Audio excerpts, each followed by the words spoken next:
사랑과 은혜가 풍성하신 하나님 아버지, 주님의 은혜와 사랑을 감사드립니다. 아멘. 한 주간도 각자 현장에서 우리의 처소에서 우리의 삶을 지켜주시고 인도해 주신 주님 또한 감사드립니다. 아멘. 오늘 이 시간 주님 전에 모여 예배드리며 예배와 감사와 찬양을 받아주시고 주님 주시는 말씀에 집중하며 은혜 받는 시간 되게 하여 주시옵소서. 아멘. 하나님 아버지, 우리를 택하시고 자녀 삼아주시고 영원한 생명 주심을 감사드립니다.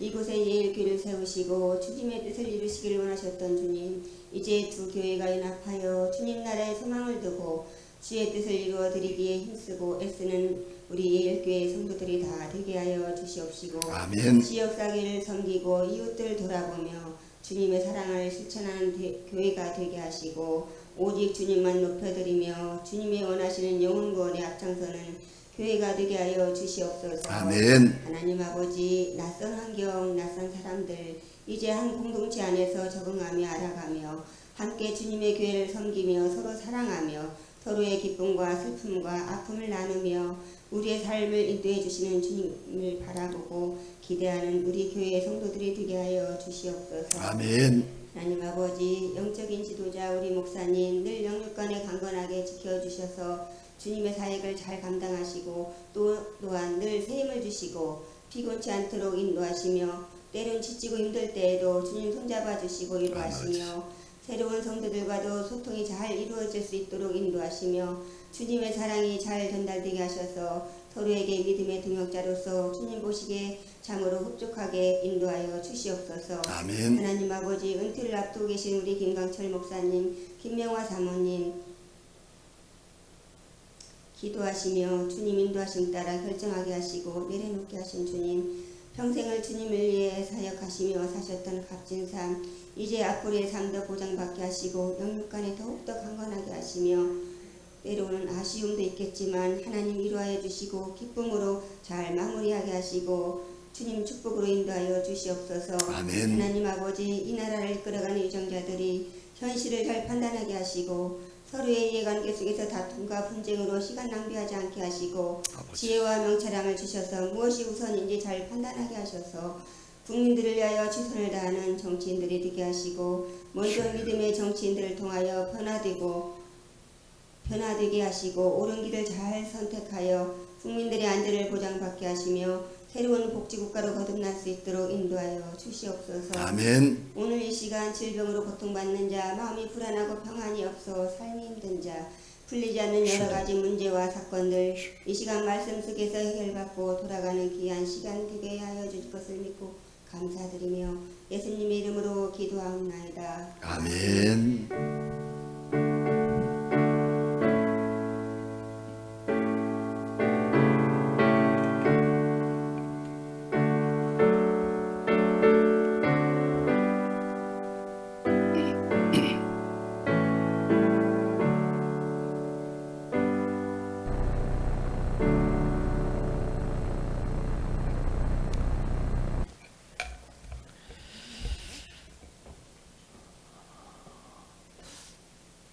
믿음의 사람들이 믿음 생활에서 살아가면서 그저 일주일에 한두 번 교회 와서 예배 드리는 것이 신앙생활이라고 한다면 그것은 조금 좀 우리가 다시 한번 생각해 봐야 될 것이 아닌가.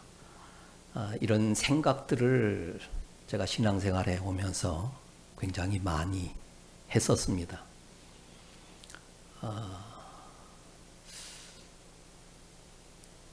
요즘에 뭐 드라마나 영화나 아니면 어떤 문학 작품 속에서 등장하는 목사,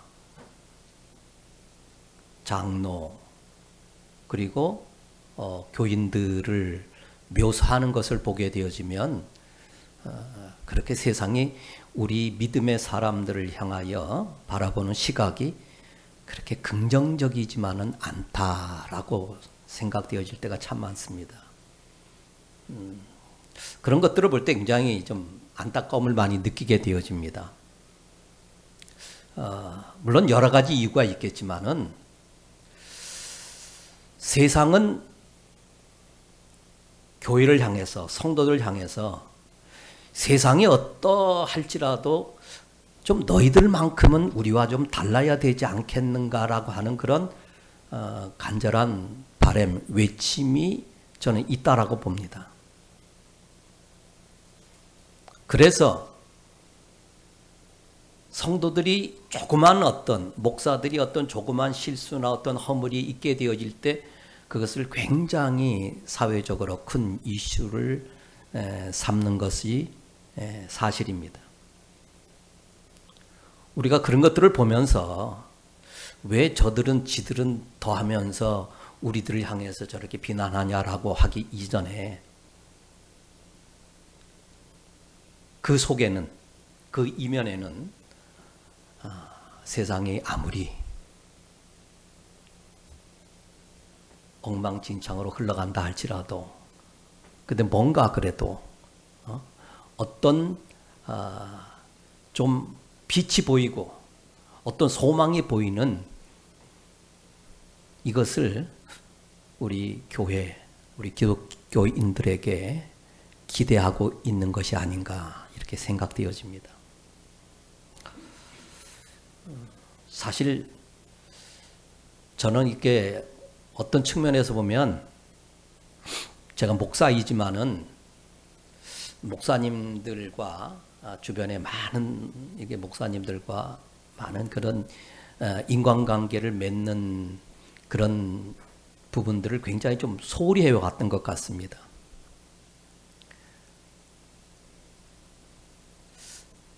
그 이유 중에는 저의 성격적인 면도 있지만은 한편으로 보게 되어지게 되면 때때로 너무 좀 실망스러운 모습들이 좀 보여질 때가 있어서 그래서 제 스스로가 왜냐하면 저 역시도 부족함이 많고 허물이 많은 이런 존재인데 그래도 굉장히 좀 주목을 받는 이런 분들의 어떤 그런 대화 속에서 설교라든지 이 대화 속에서는 굉장한 정말로 놀라운 감동을 받을 만한 이런 요소들이 있는데 결정적인 순간에 어떤 판단과 선택을 하시는 모습들을 보게 되어지면 조금 기대치에 그렇다고 해서 제가 언제나 그렇게 살아간다는 건 아닙니다. 그렇기 때문에 항상 저는 조심스럽기도 하고 그리고 다른 사람들 만나서 이렇게 어떤 인간관계를 맺는 것을 그렇게 즐겨하지 않았던 것 같습니다. 왜? 나로 인해서 또 실망을 줄 수 있는 그런 부분들도 분명히 있으니까요. 저는 성경을 볼 때마다 저와 함께 신앙생활을 해오신 분들은 아마 이 다윗에 대한 설교를 굉장히 많이 들었을 거예요. 저는 이 다윗이라는 이분을 보면서 정말로 왜 하나님께서 그 베들레헴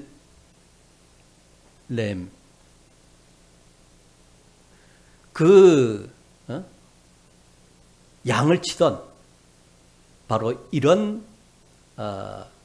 목동에 그 선조가 되어지기도 하고 또 이제 후손이 되어지기도 하는 바로 이런 상황 속에서 왜 하나님께서 이 다윗을 이스라엘의 가장 위대한 왕으로 하나님께서 택하셨을까? 그를 사용하셨을까? 물론 제가 그 하나님의 뜻을 헤아리고 이해하는 것은 좀 어렵고 조심스럽습니다만은 저는 오늘 이 본문, 특히 이 본문에서 보면 정말로 믿음의 사람이라고 한다면, 신앙이라고 한다면 어떤 판단할 때, 선택을 할 때 거기에서 확연하게 드러나게 되어지는 것이죠. 여러분, 믿음이 있다라는 것이 바로 무엇일까요? 하나님을 신뢰하는 이런 믿음이, 어떤 분들은 그렇게 표현하죠. 믿음이 좋다, 믿음이 크다라고 이렇게 하는데, 믿음이라고 하는 것은 하나님 앞에서 살아가면서 순간순간 우리에게 주어진 상황 속에서 판단하고 선택하는 바로 이런 순간들이 있을 수밖에 없습니다. 이럴 때 보면 판단과 선택을 하는 그런 면들을 보면 역시 믿음의 사람이구나, 아니면 조금 실망스러운 이런 모습을 보일 수도 있죠.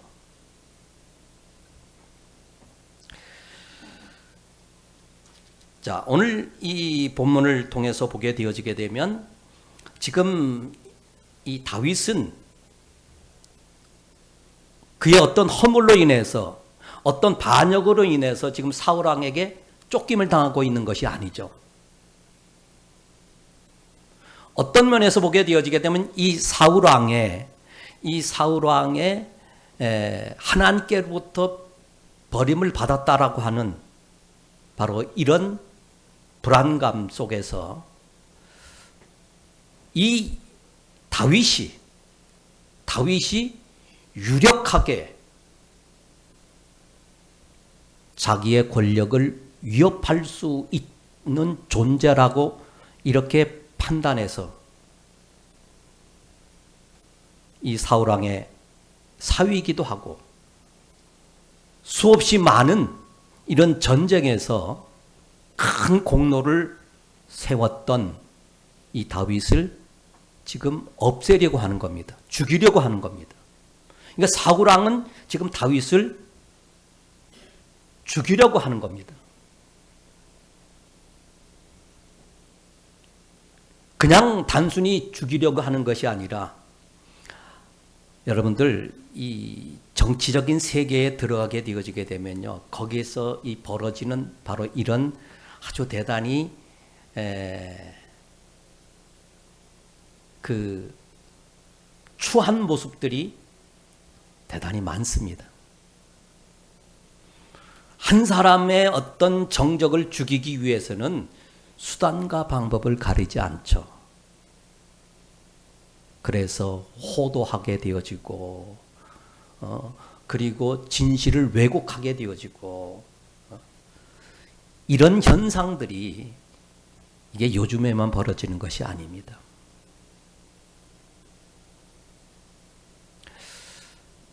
우리가 보게 되어지게 되면 믿음으로 살아오는 사람들, 진실하게 살아가는 사람들이 가장 힘들어하는 것이 무엇이겠습니까?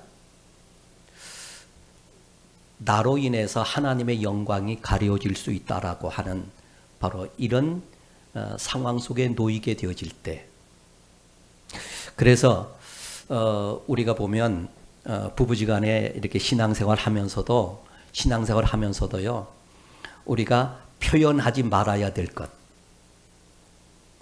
몇 가지가 있는데, 그 중에 하나가 바로 뭐냐면, 이제 예를 들어서 상대편이, 남편이 장로요, 아내가 권사요, 아니면 이제 믿지 않는 남편이 있고 그 다음에 믿는 이제 아내가 되어졌을 때, 이렇게 말하거나 표현하면은 순간적으로 팍 폭발하는 경우가 많습니다. 야, 너 장로가, 너 권사라는 게 그렇게 해? 교회에서 그렇게 가르치디?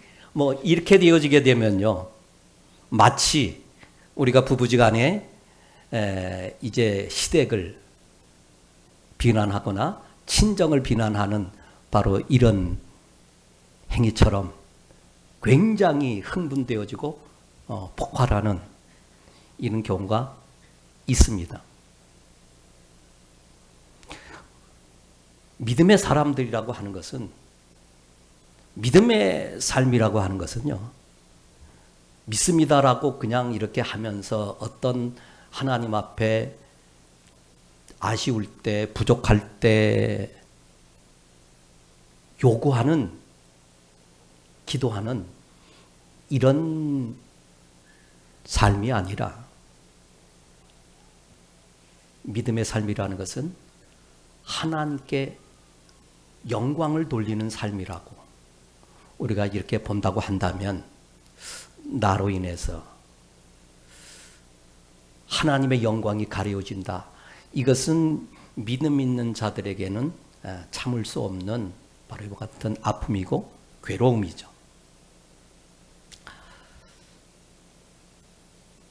저는 이 다윗을 보면서 어떻게 이렇게 이런 상황 속에서 이런 판단과 이런 선택을 할 수 있을까?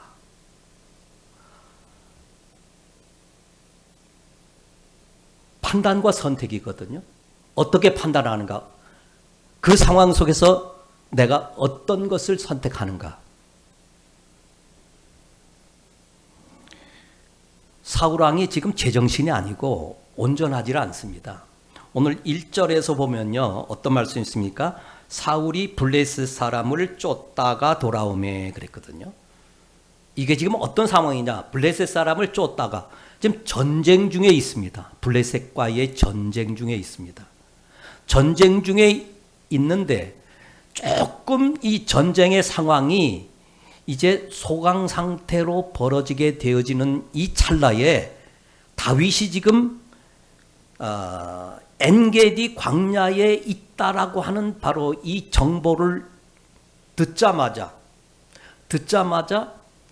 사울이 취한 행동을 보면 2절에 보면 사울이 온 이스라엘에서 택한 사람 3,000명을 거느리고 그랬습니다.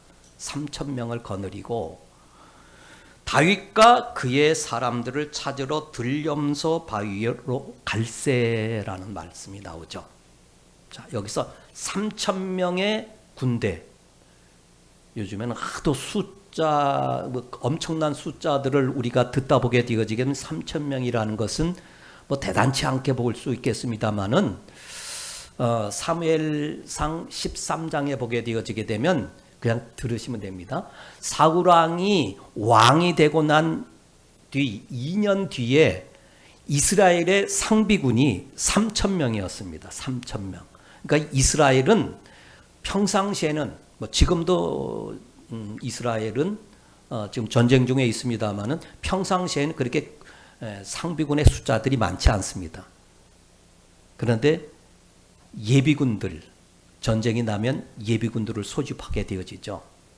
그래서도 이번에 뭐 헤지불라와 전쟁할 때 보게 되어지게 되면 예비군들 소집해가지고 그 소집된 부대가 이제 레바논으로 진격한다라고 하는 아마 소식을 들었을 겁니다.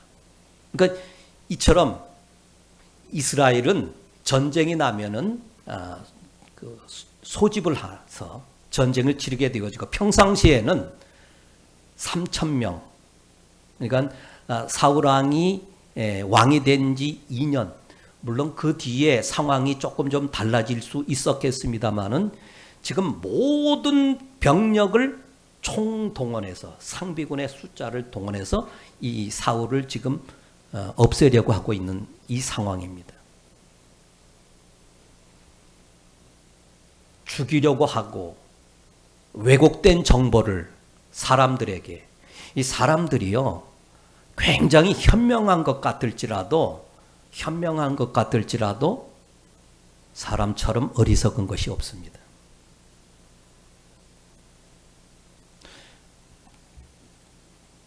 제가 수십 년 전부터 신문 구독을 끊어버렸습니다. 왜 끊었는가?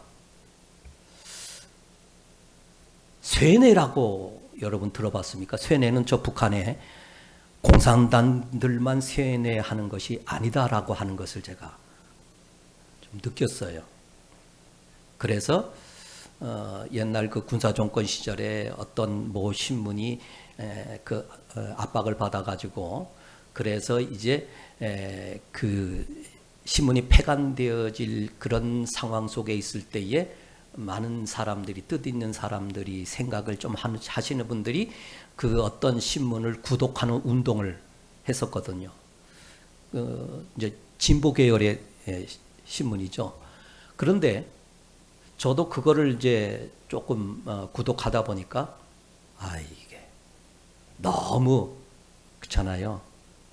조금 이 진보적인 어떤 그런 면으로 제가 치우치는 것 같아가지고 나의 어떤 균형점을 잃어버릴 것 같고, 그래서 그 뒤로부터 이제 제가 진보 신문이든지 보수 신문이든지 신문을 구독하지 않습니다. 왜? 이게 나 자신을 지켜가는 것. 그래서 뉴스를 저는 요즘도 잘 보지 않습니다.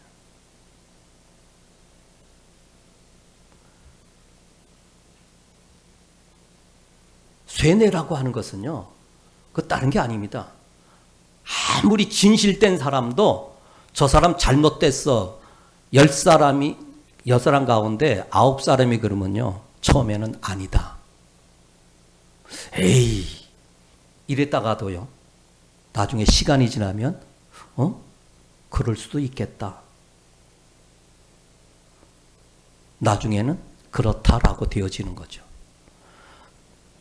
다윗을 없애기 위해서, 정당화시키기 위해서 했던 방법 중에 하나가 사울의 백성들로 하여금, 이 영웅이잖아요. 전쟁 영웅인데 이 전쟁 영웅을 백성들에게서 이제 띄워놓기 위해서는, 그 인식을 끊어놓기 위해서는 말도 안 되는 이런 비난을, 거짓된 정보를 흘려서 사울이 하는 일에 대한 정당성을 지금 사울이 가지려고 하여튼 갖가지 방법을 쓰게 되어지는 것이죠. 그러다 보니까는 이게 제대로 어떤 그런 판단을 할 수 없는 사람들은 또 이해관계 속에서 보면 내게 어떤 유익이 되어질 것 같으면 그 일의 정당성을 떠나가지고 거기에 또 휩쓸리는 이런 사람들도 있습니다. 자, 이런 상황 속에 있다 보니 다윗이 계속 옮겨 다녀야 됩니다. 도망자의 상황 속에서.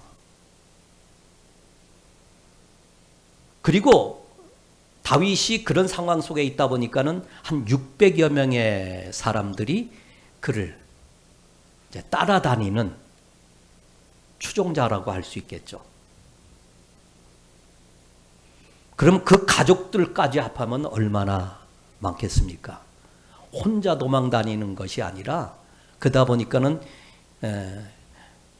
꽤 많은 숫자들이 움직이다 보면은 아무래도 흔적이 남을 수밖에 없죠. 이런 상황 속에서 지금 엔게디 광야에 있다라고 하는 이 정보를 접했을 때 사울 왕은 그의 동원할 수 있는 전 병력을 좀 동원해서 잡으러 온 겁니다. 자, 그런데 저는 오늘 여기서 정말로 저는 내가 만약에 다윗의 입장이라면 이런 판단과 이런 선택을 할 수 있었을까? 자, 다윗의 무리들이 숨어 있는 바로 그 이스라엘에는요, 저 사해 근처라든지 이런 데 가다 보게 되어지게 되면 이 해수면보다 수백 미터씩 낮은 지역들이 있기 때문에, 그래서 거기에 보면은 굴들이 형성되어진 이런 굴들이 굉장히 많습니다. 제가 언젠가 이스라엘을 이렇게 그 성지순례 할 때 그 가이드가 그러더라고요. 거기는 굉장히 건조한 지역이거든요. 그러니까 냉장고가 없어도 건조하기 때문에 그래서 저런 굴 속에 이런 음식물 같은 거라든지 이런 걸 넣어놓으면 잘 변하지 않는다고. 자연 동굴이면서도 자연 냉장고 역할을 한다고 하는 그런 얘기를 들으면서 그냥 설명만 들었죠, 제가. 우리나라 여름하면 그냥 습하고 덥고 막 이렇게 되어지는데 거기는 그렇지 않다라고 해서 또 이런 세계도 있구나, 이런 세상 속에 있고 조금이나마 이제 성경을 이해하는데 조금은 좀 도움이 되겠다 싶었습니다. 자, 그 굴에 숨어 있는 그 굴에 오늘 이 3절에 보면 뒤를 보러 들어가니라. 누가? 사울이. 자, 여러분 화장실 갈 때 부하들 쫙 데리고 갑니까? 안 가죠. 왜? 아무래도 혼자 가야 되잖아요. 혼자 그 굴에 들어오는 겁니다. 이걸 보고 이 다윗의 추종자들이 뭐라고 생각했는가?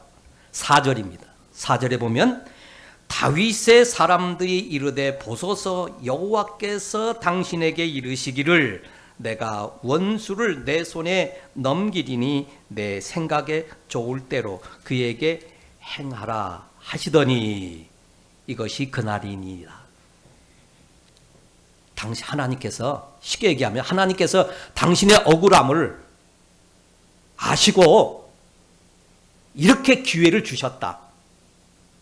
원수를 갚은 날 당신의 억울함을 하나님께서 풀 수 있도록 이렇게 어떻게 이런 일이 있을 수 있느냐. 굴이 한두 개도 아닌데 어떻게 그 굴에 마침 숨어있는 그 굴에 들어올 수 있겠는가. 자, 저 사울만 없으면 다윗은 도망자의 신세가 되지 않을 수 있다라고 뭐 이 당시로는 분명히 왜 생각할 수밖에 없지 않겠습니까? 자, 그런데 다윗의 판단은, 다윗의 선택은 달랐습니다. 그게 5절이죠. 그리한 후에 사울의 옷자락을 뱀으로 말미암아 다윗의 마음이 찔려 자기 사람들에게 이르되 내가 손을 들어 여호와의 기름 부음을 받은 내 주를 치는 것은 여호와께서 금하신 것이니. 자, 지금 사람들, 대부분의 사람들, 아마 다윗을 제외한 모든 사람들이 그렇게 생각했을 겁니다. 왜? 다윗의 주변에서 보니까는 너무 얼토당토 않는 그런 억울한 소리를 엄청나게 듣고 있다라는 것을 다윗의 주변에 있는 사람들은 이 다윗은 그런 사람이 아닌데 사울 왕에 대하여 어떤 비난이나 어떤 그런 반역을 한 것이 아니라는 것을 너무나도 잘 알고 있습니다. 그러다 보니까는 이 억울함을 아시고 하나님께서 이렇게 원수 갚을 기회를 주시는구나. 모두가 다 그렇게 생각하고 있습니다. 그런데 다윗은 하나님께서 기름 부어 세운, 여러분 이거 쉬운 일일까요? 우리가 살아가면서 이런 상황 속에 여러분들이 놓였다고 한번 생각해 보세요. 생각하고 싶지도 않고 내가 저 사람 때문에 너무 어려움 당하고 너무 많은 고통을 당하고 정말로 지금도 저를 지금 어떤 결단을 하지 않으면 나의 이 현재의 어려움이, 나의 이 생명의 위협이 계속되어지는 이 상황 속에서 여러분들은 어떤 선택을 하실 수 있을 것 같아요? 저도 장담할 수 없을 것 같아요.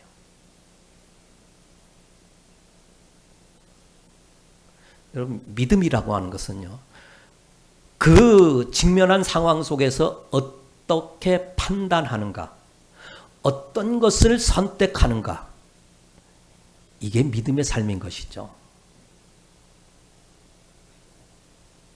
사람들은 하나님의 뜻을 자기의 생각과 일치시키려고 하는 이런 오류를 범하기가 대단히 쉽습니다. 제가 언젠가 그 부흥회 때 그 부흥사님의 그 예화 중에 하나 기억 남는 게 있는데, 어떤 분이 이제 소를 키우시는 분인데, 뭐 옛날에 그 시골에 보면 소를 키우잖아요. 어떤 분이 이렇게 기도했다고 그래요. 하나님, 이번에 우리 소가 새끼를 베서 소 2마리를, 송아지 2마리를 주시면 하나는 하나님 앞에 바치고 하나는 제가 키우겠습니다. 그런데 어떻게 마침 또 송아지가 2마리가 태어났대요. 근데 그게 잘 컸으면 괜찮은데 한 마리가 중간에 죽어버린 겁니다.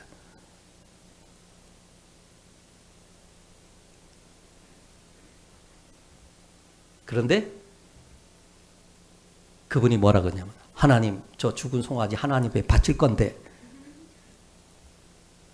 물론 그 부흥사님이 지어낸 것인지 아니면 그런 사실이 있었는지는 모르겠습니다만, 전 그 얘기 듣고 참 그런 유혹에 빠지기가 쉽겠다.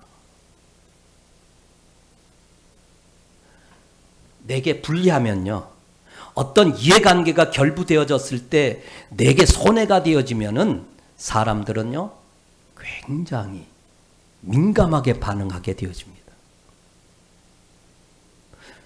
믿음의 사람이라고 하는 것은 이런 이해관계를 떠나서 지금 내가 이 선택을 함으로써 내게 어떤 고통이 더 가중되어진다 할지라도 이 판단과 이 선택을 하는 모습을 보면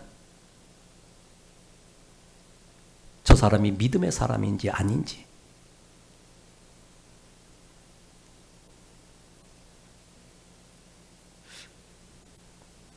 저도 이렇게 지금까지 신앙생활을 오면서 목회해 오면서 정말로 생각하고 싶지 않는 그런 대상이 있어요. 우리 성도들이 아니에요. 한동안은 그냥 생각하면 자다가도 그냥 벌떡 일어나고 그냥 도저히 용서하고 싶은 생각이 들지 않는 이런 분이 제게도 있죠.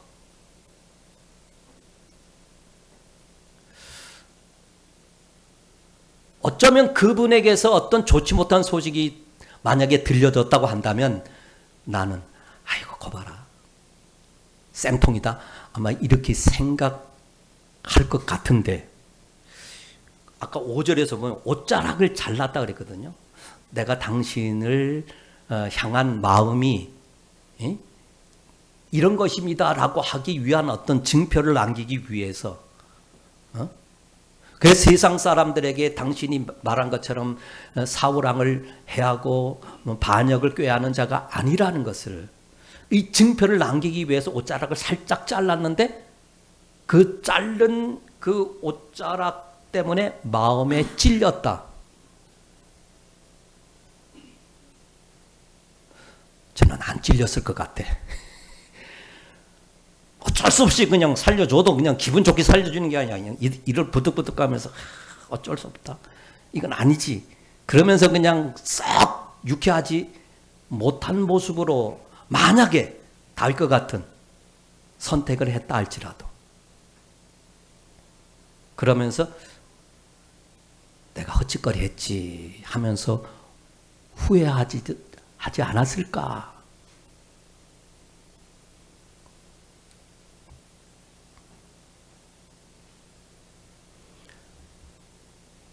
과연 내가 믿음이 있는지 없는지 이것을 알기 위해서는요, 여러분 한번, 우리 믿음의 사람들은 언제든지 판단과 선택을 해야 하는 그런 순간들이 있습니다. 이럴 때 내가 어떤 이해관계에 얽매여 가지고 내 어떤 개인적인 감정, 여러분 예수 믿는 사람들끼리 한번 교회 안에서 다투게 되어지게 되면 쉽게 화해가 되어집니까?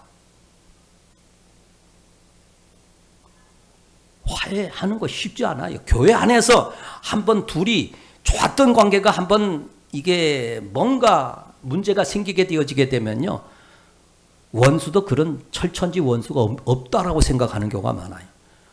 네가 그렇게 생각했어? 그럼 나는 반대. 이게 교회 안에 있더라고요. 그럼 왜 그런가? 세상 사람들은요, 막걸리 한 잔 받아놓고 소주 한 잔 받아놓고 그냥 하면은 오히려 옛날보다 더 좋아지는데 그런 경우도 있더라고요. 근데 예수 믿는 사람들은 한번 꼬라지면, 한번 틀어지면 힘들어요. 제가 그 비결을 알았다니까요. 세상 사람들에게는 술이 있더라고. 술 취하지 않아서 그래. 우리 예수 믿는 사람들은 성령의 세술에 취해야 되는데, 맹송 그냥 한번 나한테, 저 사람이 나한테 뭔가 좀 섭섭하게 하고 뭔가 저 하게 되어지게 되면 이거 풀지를 못해요. 이게 무슨 이게 강철 쇠도 아니고. 여러분, 다윗이 그렇게 자기를 죽이려고 하는데 옷자락 잘랐다고 마음의 가책을 받았다. 와. 하나님의 기름 부은 종을 내 손으로 해야 하는 것은 하나님이 기뻐하지 않는다.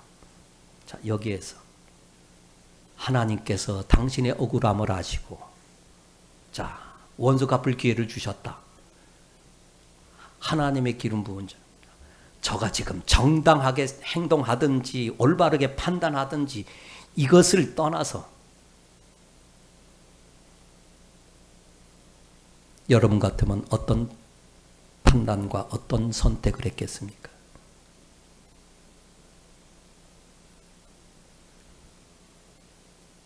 저는요, 만약에 여기서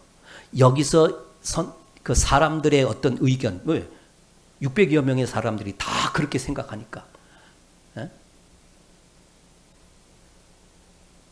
예수님께서 말씀하셨죠.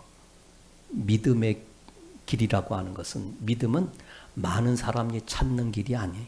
많은 사람들이 들어가는 길이 아니라고 했잖아요.